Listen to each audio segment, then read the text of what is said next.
Rebonjour à tous, je suis maintenant avec les probabilités. Vous avez certainement reconnu le cours et ce tableau à la page 3 sur 8.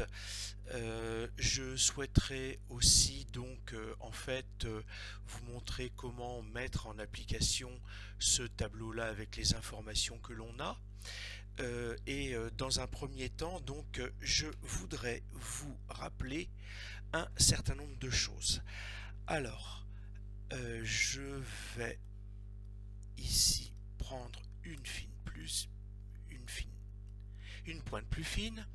Et donc ici, je vous rappelle que quand j'ai une issue et que je recherche un résultat, ce résultat s'appelle événement. Et donc je vais pouvoir l'appeler événement. Généralement, bon, peu importe, on prend une lettre. Là, j'ai pris la première de l'alphabet, donc c'est ici qu'on va mettre A. Et vous avez le contraire de A, c'est lui qu'on va appeler A bar. Donc ici, je vais noter A bar, et là, je vais avoir le total de la ligne.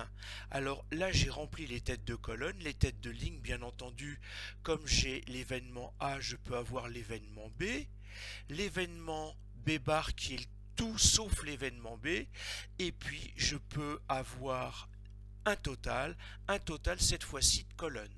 C'est-à-dire que je vais avoir total,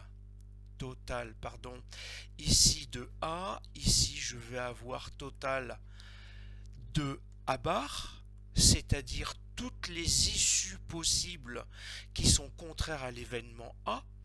Et de la même manière ici, je vais avoir le total de B. Donc c'est aussi ce que je vous ai écrit oméga, c'est-à-dire l'univers, mais attention uniquement de l'événement B, hein, où je peux écrire aussi le total B.